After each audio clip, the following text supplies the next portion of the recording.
والعاقبة للمتقين والصلاة والسلام على سيد الأنبياء والمرسلين وعلى آله الطيبين الطاهرين وعلى أصحابه الهادين المهديين أما بعد أعوذ بالله من الشيطان اللعين الرجيم بسم الله الرحمن الرحيم أخبرنا هارون بن عبد الله الحمال البغدادي قال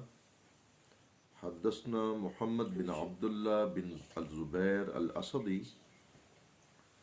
قال حدثنا علي بن صالح عن أبي إسحاق عن عمرو بن مرة عن عبد الله بن سلمة عن علي بن أبي طالب رضي الله عنه قال رسول الله صلى الله عليه وآله وسلم ألا أعلمك كلمات إذا قلتهن غفر لك مع أنه مغفور لك تقول لا إله إلا الله الحليم الكريم لا إله إلا الله العلي العظيم سبحان الله رب السماوات السبع ورب العرش الكريم الحمد لله رب العالمين۔ ناظرین مکرم، یہ حدیث مبارکہ جس کو امام نسائی علیہ رحمہ نے اپنی کتاب خصائص علی کرم اللہ تعالی وجہ الکریم میں نقل فرمایا، اس کی اسناد کے متعلق کہ سنن الکبریٰ للنسائی جلد 7 صفحہ 131 اور اس کا نمبر ہے 763 7630 اور 7631، اور الارنوبت جلد 5 صفحہ 114 اور اس کا نمبر ہے 8410۔ اسی طرح مسند احمد بن حنبل رحمۃ اللہ تعالی علیہ جلد 1 صفحہ 91 اور اس کا نمبر ہے 701۔ اسی طرح فضائل الصحابہ جلد 2 صفحہ 763 اور اس کا نمبر ہے 1053۔ اسی طرح عمل الیوم واللیلۃ للنسائی، یہ بھی امام نسائی کی ہی کتاب ہے اور اس کا صفحہ ہے 409 اور اس کا نمبر ہے 638۔ صحیح ابن حبان جلد 15 صفحہ 372 اور نمبر ہے 6928۔ المستدرک للحاکم جلد 3 صفحہ 137 اور اس کا نمبر ہے 3725۔ کتاب السنہ ابن ابی عاصم اور اس کا نمبر ہے 1314 اور 1315 اور 1316۔ مسند البزارج جلد 2 صفحہ 231 نمبر ہے 628، اور منتخب مسند عبد بن حمید جلد 1 صفحہ 117 اور اس کا نمبر ہے 73۔ یہ روایت ہے حضرت عبداللہ بن سلمہ رضی اللہ تعالی عنہ کی۔ آپ روایت کرتے ہیں حضرت سیدنا علی بن ابی طالب کرم اللہ تعالی وجہ الکریم سے کہ رسول اللہ صلی اللہ علیہ وآلہ وسلم نے ایک دن جناب مولائے کائنات امام المشارق والمغارب اسد اللہ الغالب علی ابن ابی طالب کرم اللہ تعالی وجہ الکریم کو ارشاد فرمایا کہ علی کیا میں تمہیں ایسے کلمات نہ سکھاؤں کہ جب تم ان کو پڑھو تو اللہ تمہاری مغفرت فرما دے باوجود اس کے کہ تم بخشے ہوئے ہو۔ اور وہ کلمات جو رسول کریم علیہ الصلاۃ والسلام نے جناب مولا کائنات علیہ السلام کو بتلائے کہ لا الہ الا اللہ الحلیم الکریم، لا الہ الا اللہ العلی العظیم، سبحان اللہ رب السماوات السبع ورب العرش الکریم، الحمد للہ رب العالمین۔ دوستان گرامی، یہ حدیث پاک ان ناسبانہ ذہن رکھنے والے ناعاقبت اندیش لوگوں کے لیے ایک بہت بڑا سبق ہے کہ جب امام نسائی رحم اللہ تعالی علیہ نے یہ حدیث پاک تحریر فرمائی ہوگی تو اس وقت بھی ناسبیت کا ہر طرف دور دورہ تھا، اور بہت سارے ایسے لوگ موجود تھے کہ جن کا وتیرہ ہی دین میں، وہ شاید یہی سمجھتے تھے کہ دین کی خدمت ہماری یہی ہے کہ ہم اگر صبح شام جناب مولا کائنات علیہ السلام پر سب و شتم کریں۔ تو یہ ان لوگوں کے لیے ایک تلوار تھی، دو دھاری تلوار تھی یہ حدیث مبارکہ۔ اور میں اس حدیث مبارکہ کے متن پر گفتگو کرنے سے پہلے اس کے حکم کے متعلق کہ امام ترمذی رضی اللہ عنہ نے اس حدیث مبارکہ کو حسن قرار دیا ہے، اور امام حاکم رضی اللہ تعالی عنہ نے اس کو شیخین کی شرط پر صحیح قرار دیا ہے، جبکہ امام ذہبی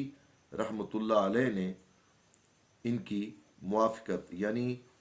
جو عقیدہ امام حاکم کا تھا اس حدیث مبارکہ کے متعلق،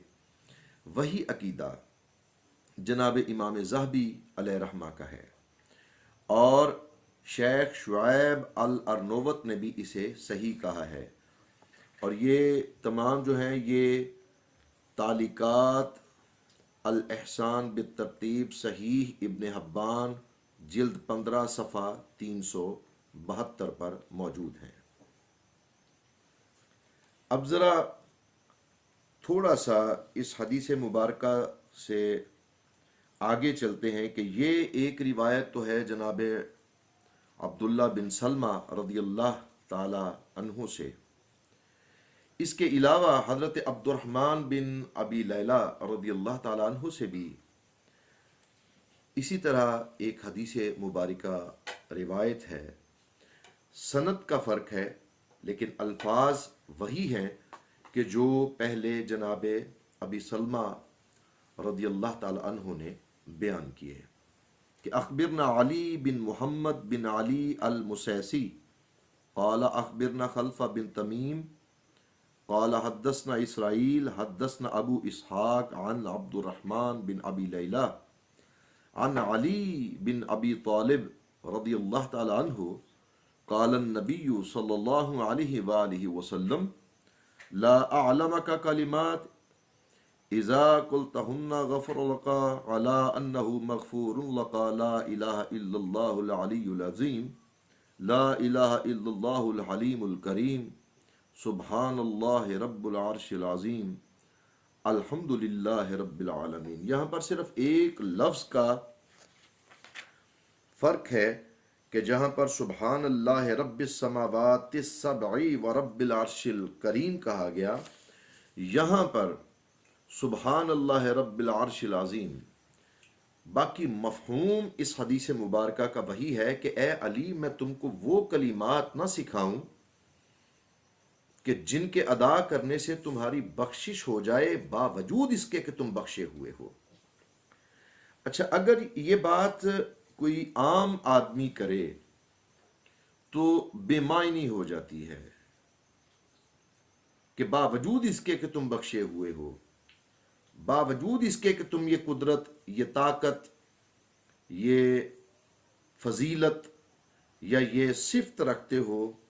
پھر بھی یہ کام کر لو، تو یہ تحصیل حاصل کے زمرے میں چلا جائے گا۔ لیکن چونکہ بات کرنے والی ہستی وہ ہے کہ وما ینطق عن الهوى ان هو الا وحی یوحی، جن کے متعلق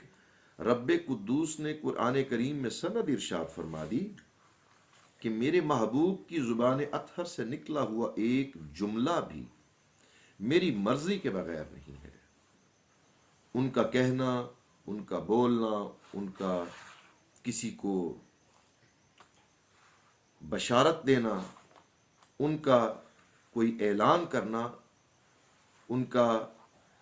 انداز معاشرت، ان کا انداز نبوت، جو کچھ بھی ہے وہ سب کا سب من عن اللہ رب العزت کی طرف سے ہے،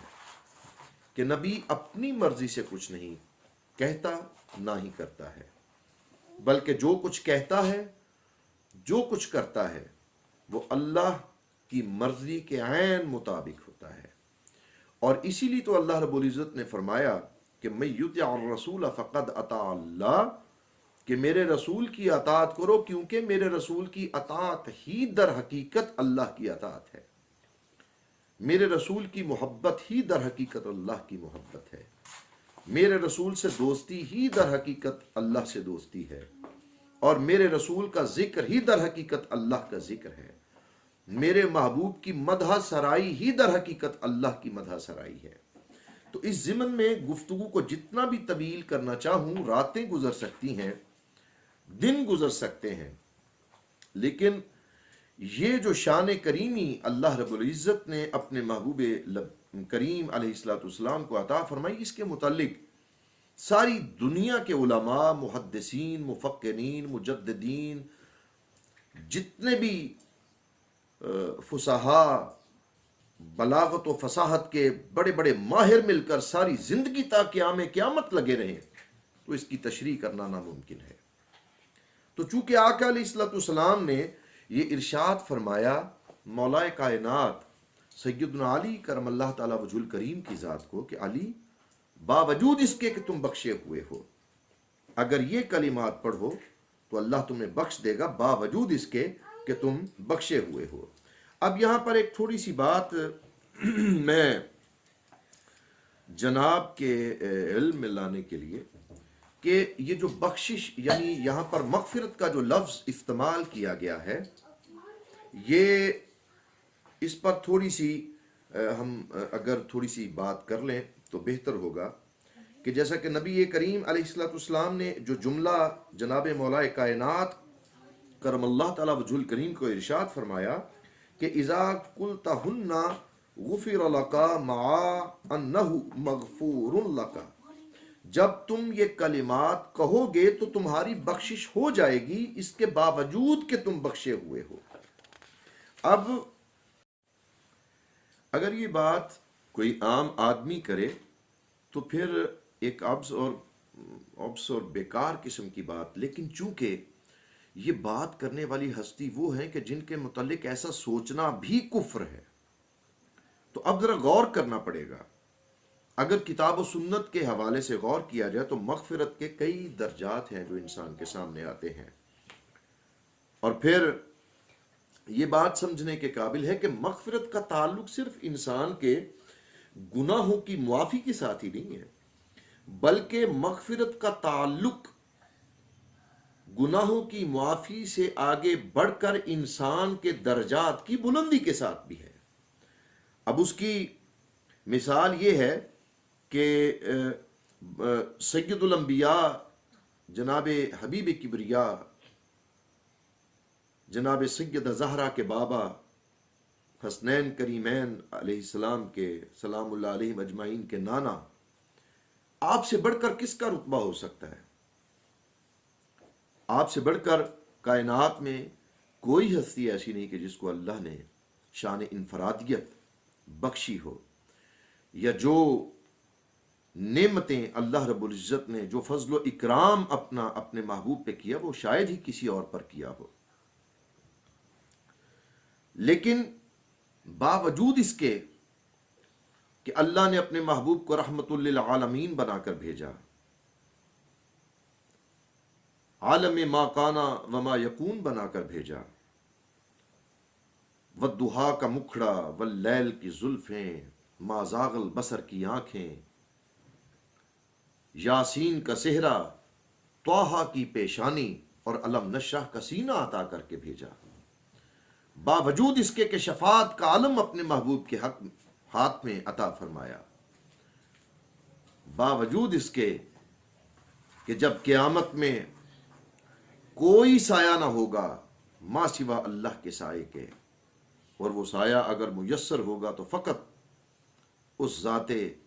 بابرکات کو ہوگا کہ جس کو اللہ رب العزت نے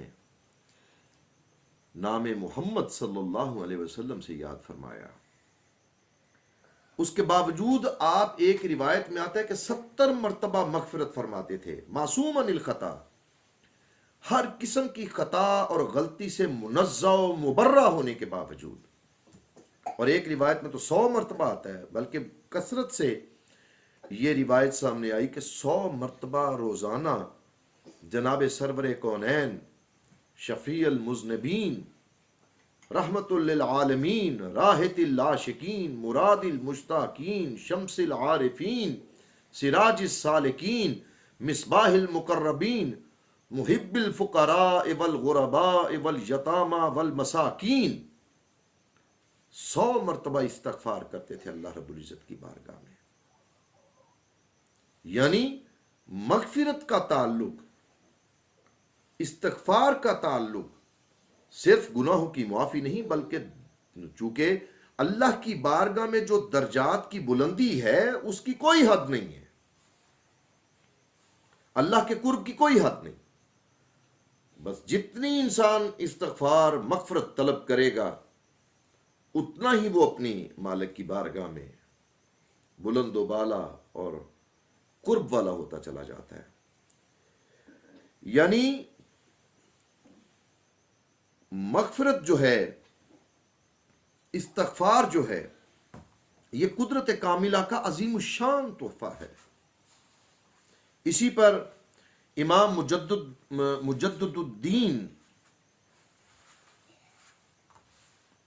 محمد بن یعقوب فیروز آبادی رحمۃ اللہ علیہ گفتگو کرتے ہوئے فرماتے ہیں کہ فقانت المغفرت اعظم ہدایاها من رب العالمین، کہ پس مغفرت رب العالمین کی جانب سے سب سے بڑا تحفہ ہے. اسی طرح قرآن کریم میں بھی اللہ رب العزت نے ارشاد فرمایا، یہ سورہ محمد کی آیت نمبر 100 صلی اللہ علیہ وسلم، آیت نمبر 15 ہے کہ مثل الجنت التي وعد المتقون فيها انہار من ماء غیر آسن وانہار من لبن لم یتغیر طعمه وانہار من خمر لذۃ للشاربین وانہار من عسل مصفى ولہم فیہا من کل الثمرات ومغفرۃ من ربہم. یعنی تمام نعمتوں کا ذکر، جنت کی تمام نعمتوں کا احوال بیان کرنے کے بعد بھی اللہ پاک یہ فرماتا ہے کہ میں نے اپنے قرابت داروں کے لیے اس جنت کا وعدہ کیا ہے کہ جس میں نہریں ہوں گی ایسے پانی کی کہ جس میں کبھی بو نہیں آ سکتی، جس کا ذائقہ کبھی بدل نہیں سکتا. اس میں دودھ کی نہریں ہوں گی، شہد کی نہریں ہوں گی. اور پھر فرمایا کہ اس میں شراب طہورہ ہوگی کہ جو لذت بخش ہے پینے والوں کے لیے، اور نہریں ہیں شہد کی کہ جو صاف ستھرا ہے، اور ان کے لیے اس میں ہر قسم کے پھل ہوں گے. اور پھر آخر میں جو فرمایا کہ سب سے بڑھ کر یہ ہے کہ ان کے لیے بخشش ہوگی اپنے رب کی طرف سے، فضل ہوگا اپنے رب کی طرف سے. اب یہ دیکھیں کہ اسی طرح اگر حدیث مبارکہ کی روشنی میں دیکھا جائے تو حضرت ابو سعید خدری رضی اللہ تعالیٰ عنہ بیان کرتے ہیں کہ آقا علیہ الصلوۃ والسلام نے فرمایا کہ اللہ تعالیٰ اہل جنت سے فرمائے گا کہ اے اہل جنت، وہ کہیں گے لبیک یا رب العالمین، اے ہمارے پالنے والے، ہم اطاعت کے لیے حاضر ہیں اور سب خیر تیرے ہی قبضے میں ہے۔ اللہ تعالیٰ فرمائے گا کہ کیا تم راضی ہو؟ وہ کہیں گے اے ہمارے رب، ہمیں کیا ہوا کہ ہم راضی نہ ہوں؟ یعنی کیسے ممکن ہے کہ ہم راضی نہ ہوں؟ تو نے ہمیں وہ کچھ دیا جو تو نے اپنی مخلوق میں سے کسی کو عطا نہیں کیا۔ اور پھر اللہ تعالیٰ فرمائے گا کیا میں تم کو اس سے بھی بڑھ کر نعمت نہ عطا کروں؟ ایک حیرانگی والی بات ہے کہ جنت مل گئی، جنت کی تمام نعمتیں مل گئیں، جو اللہ نے وعدے کیے تھے اپنے قرابت داروں کے لیے وہ اللہ نے عطا کر دیے۔ پھر اللہ تعالیٰ فرمائے گا قیامت کے دن کہ کیا میں تمہیں اس سے افضل، اس سے بڑھ کر کچھ عطا نہ کروں؟ تو وہ کہیں گے اے ہمارے رب، اس سے افضل نعمت کیا چیز ہے؟ تو اللہ تعالیٰ فرمائے گا میں نے تم پر اپنی رضا اتار دی ہے اور اس کے بعد میں تم سے کبھی ناراض نہیں ہوگا۔ یہ حدیث پاک بخاری صفحہ 1034 اور اس کا نمبر ہے 7518 اور 6549۔ صحیح مسلم میں بھی، سنن الترمذی میں بھی اور النوبت میں بھی، مسند احمد بن حنبل میں بھی اور صحیح ابن حبان میں بھی یہ مختلف جگہوں پر یہ جو ہے حدیث پاک یہ نقل کی گئی ہے۔ اب یہ دیکھیے کہ آیت قرآنی کا استدلال بھی آپ کے سامنے، اور حدیث قدسی، آیت قرآنی بھی اللہ کی طرف سے اور حدیث قدسی بھی اللہ کی طرف سے، اور اگر ان دونوں ارشادات پر آپ غور کر لیں تو مغفرت کا جو معنی روشن ہو کر، عیاں ہو کر ہمارے سامنے آتا ہے وہ ہے اللہ کی رضا۔ یعنی گناہوں کی معافی تو بہت پیچھے رہ جاتی ہے، اس سے بڑھ کے ہے اللہ کی رضا کے لیے استغفار کرنا، مغفرت طلب کرنا، ہر وقت اس کی مشیت کے لیے، اس کی رضا کے لیے، اس کی خشیت کے لیے، اس سے ڈرتے ہوئے، اس کی رضا چاہتے ہوئے استغفار کرتے رہنا، کہ تاکہ یعنی کہ اللہ تبارک و تعالیٰ کا اہل جنت کو یہ فرمانا کہ کیا تم کوئی اور چیز چاہتے ہو کہ میں تمہیں اور زیادہ دوں؟ تو وہ عرض کریں گے کہ پروردگار ربنا وما فوق ما اعطیتنا قال فیقول بلا رضا یا اکثر،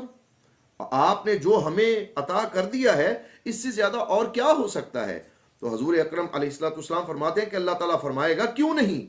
اس سے بھی بڑھ کر ایک چیز ہے اور وہ ہے میری رضا۔ یہ بھی صحیح ابن حبان جلد 9 اور صفحہ ہے اس کا 265 اور اس کا جو نمبر ہے وہ ہے 7396۔ اب ذرا دیکھیے کہ امام ابن حجر عسقلانی اس کے متعلق کیا فرماتے ہیں کہ وَرِضْوَانٌ مِّنَ اللَّهِ اکبر، اور اللہ کی رضا سب سے بڑی ہے، کیونکہ اس ذات کی رضا ہر کامیابی اور سعادت کا سبب ہے، کنجی ہے۔ اور جس شخص کو معلوم ہو جائے کہ اس کا آقا اس پر راضی ہے تو یہ تمام یہ چیز جو ہے جو رضا کی بات ہے یہ اس کو تمام نعمتوں سے بڑھ کر ہو جائے گی، اور اس کی آنکھوں کی ٹھنڈک اور اس کے دل کی فرحت کا موجب ہوگی، باعث ہوگی، اس لیے کہ اس میں عظمت اور تکریم ہے، یعنی کہ اللہ اس پر راضی ہے۔ جنت مل جانا بہت بڑی عزت ہے، جنت کی نعمتوں کا حاصل ہونا بہت بڑا اکرام ہے، لیکن اگر یہ اعلان ہو جائے کہ اللہ اس پر راضی ہے تو یہ عزت تمام عزتوں سے، تمام نعمتوں سے، تمام چیزوں سے، تمام فضل سے بڑھ کر فضل اللہ کا یہ ہے کہ اللہ کسی پر راضی ہو جائے۔ اب ذرا تھوڑا سا اگر اس کو دیکھا جائے کہ یہ دعا، یہ جو حدیث پاک جو ہے وہ حضرت امام نسائی رحمۃ اللہ علیہ نے، یعنی کہ آقا علیہ الصلوۃ والسلام کا جناب مولائے کائنات کو کہنا کہ باوجود اس کے کہ آپ گناہوں سے دھل چکے ہو، دھلے ہوئے ہو، تمہاری مغفرت ہو چکی ہے، آپ بخشے ہوئے ہو، لیکن اگر یہ کلمات جو میں آپ کو بتا رہا ہوں یہ ادا کرو گے تو پھر قرب الہی یعنی اللہ تم پر اور راضی ہو جائے گا، تم اور اللہ کی رضا کے حقدار ہو جاؤ گے۔ تو پھر وہ یعنی کہ یہاں پر جو ایک چیز ہے بیان کرنے والی وہ میں بیان کر کے اپنی گفتگو کو ختم کروں گا کہ وہ جو دور تھا جب امام نسائی رحمۃ اللہ علیہ نے یہ حدیث پاک جو ہے یہ روایت کی کہ اس وقت بھی بالخصوص شام کے لوگ کچھ ایسے تھے، ایسے ناسبیت میں ڈوبے ہوئے لوگ تھے کہ جو جن کا مشغلہ، محبوب ترین مشغلہ یہ تھا کہ وہ مولا کائنات کو گالیاں نکالتے تھے، سب و شتم کرتے تھے. تو آپ نے ان کو متنبہ کیا کہ اے نادانو، اے عظمت علی سے ناواقف لوگو، سنو اس ارشاد رسول اللہ صلی اللہ علیہ وآلہ وسلم کو کہ جس ہستی پر تم شب و روز سب و شتم کرتے ہو، ان کی شان تو یہ ہے کہ نبی کریم علیہ السلام نے جب انہیں ایک دعا بتلانا چاہی تو آپ کو یہ وضاحت کرنا پڑی، خود سرکار نے یہ وضاحت کر دی کہ اے علی، ہو تو آپ بخشے ہوئے مگر پھر بھی یہ دعا پڑھا کرو کہ بالفاظ دیگر کہ امام نسائی اشارہ اور کنایہ کی زبان میں فرما رہے تھے ان لوگوں کو کہ جن کے سینوں میں بغض علی تھا، جن کی زبانوں پر جناب علی مرتضیٰ کرم اللہ تعالی وجہ الکریم کے لیے سب و شتم تھا، ان کو متنبہ کر رہے تھے کہ سوچو تو صحیح کہ تم کس ہستی کو برا کہہ رہے ہو. کیا اسے برا کہتے ہو کہ جو قطعاً اور یقیناً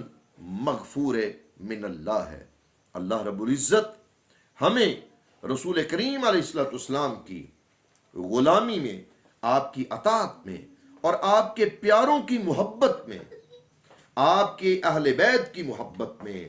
آپ کی ازواج مطہرات کی محبت میں، آپ کے اصحابہ کبار رضوان اللہ اجمعین کی محبت میں اپنی زندگیاں بسر کرنے کی توفیق عطا فرمائے، اور ہر اس فعل سے بچنے کی توفیق عطا فرمائے